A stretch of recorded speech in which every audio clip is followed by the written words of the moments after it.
Can I put one more little question in there? People have called me an empath, clairsentient, these sorts of words. That's a good thing if you're in tune with your inner being while you're doing it. Sensitive and... Not such a good idea. If you're remembering something that happened that didn't feel good, and now you've activated that vibration so that you're empathically picking that up from the universe. There's a lot of responsibility that comes with that kind of ability to see.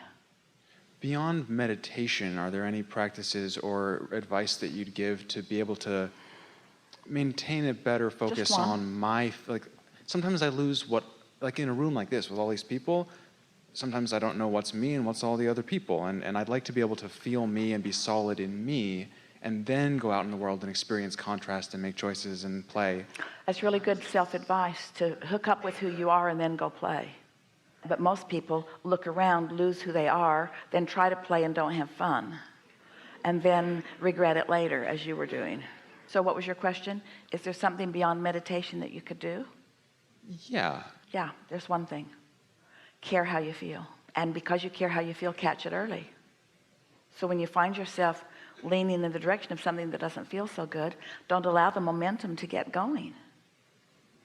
Meditation tunes you and keeps you more in the likelihood of tuning into that pure positive energy. Sloppy thinking does the opposite. Not caring about how you feel supports sloppy thinking. Caring about how you feel doesn't let you be sloppy with your thinking. And by sloppy thinking, we mean thinking thoughts that are true and thinking thoughts that are real, but they are thoughts that don't serve you because they don't feel good. And the reason they don't feel good is because your inner being knows, been there, done that, know better. That's what a whole lot of your negative emotions mean. And this is really good in light of the conversation that we've just been having. Been there, done that, have moved on. Been there, done that. That might have served me at one time, but it no longer serves me. So was it wrong? No. Was it right? Is it still right? No, there's something better. Follow that? So it really is individual guidance, isn't it? In the moment, individual guidance about your path of least resistance.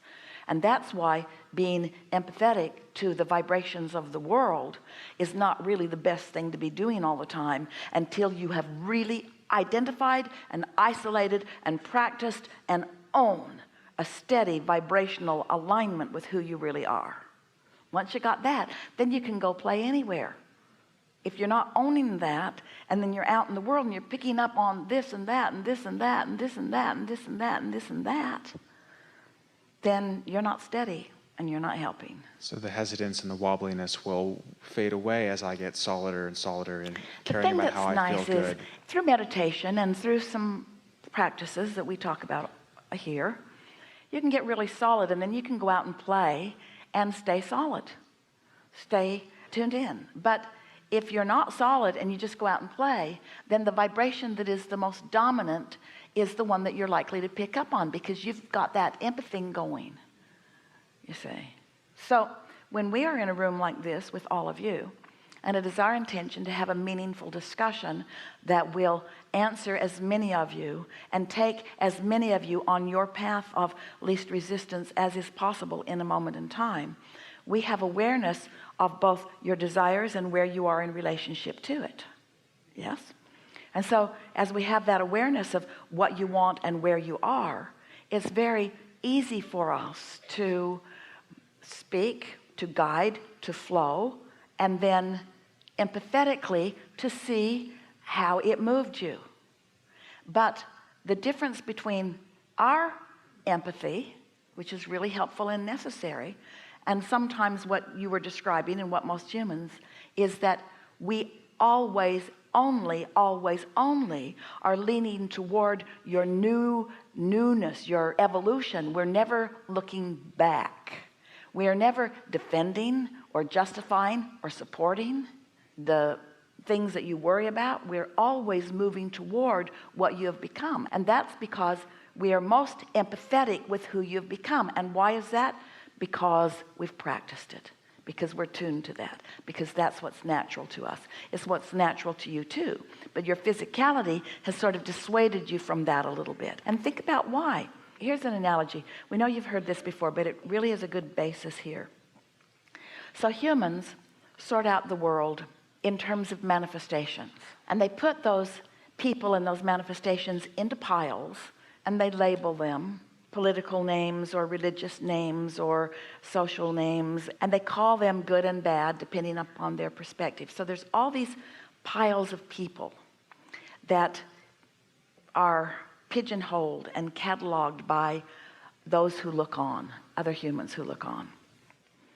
And it becomes a sort of war, a human war of whose pile matters the most, whose pile is the truest or the rightest, whose pile is the biggest, whose pile is the most influential. And a lot of times humans, they even want to call their piles righteous or blessed by God or. And we think it would be a good idea if you could stand in your connected state of being, looking at the piles through the eyes of Source, and you could empathetically acknowledge all of these piles, but you only see two piles. There is the pile of in this moment in alignment with Source, and the pile of in this moment not in alignment with Source. And some of all of the other piles are in each of those piles. It's only about alignment now or not alignment now. Your inner being is so much more simply capable of holding the best focus for everyone, because while your inner being understands everywhere they've all been, your inner being most understands where they've all been has caused them to become vibrationally. So your inner beings only look at who you've become vibrationally and hold that as a steady standard, knowing that that attention has more likelihood of calling you to it. In other words, the influence is much greater of calling you to it. And it's only when you don't go to your own calling of what you have identified and what your inner being has already become that you don't feel good. So does that put empathy in a different perspective for you? You want to go with the flow. What flow? The flow of your inner being. You want to be on your path. What path? The path of least resistance. But where does that path lead? It leads to who I really am and what I've become so far. It's the path of my evolution. It's the path of my goodness. It's the path of my sourciness. It's the path of my connection. It's the path of my alignment. And there's a lot of people in a lot of different places that you could pigeonhole, but you don't want to get too wrapped up in what any of them are doing, because you just lose yourself in the process. Yes? Yes. Okay, yeah, that's great. If they're all real, you should talk to some of them too. I'm good. They were in on all of this. They're appreciating where this went. It went to a new place. Yeah. Good.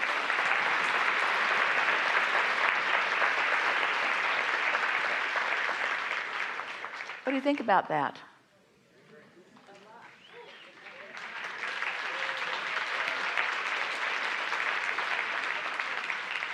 Life is simpler than you've been letting it be. And guidance is easier to find than you thought it was. And as you practice it and let yourself know it, you're going to have so much more satisfaction in life experience. And satisfaction really is what you're always looking for, because satisfaction is me in my human form being as in sync as I can be in this moment with what I have evolved to be. That's a closed gap. Will the gap stay closed? No, of course not. You don't want the gap to stay closed because you want to continue to evolve. You want another vehicle and another vehicle and another vehicle, yes? Don't you?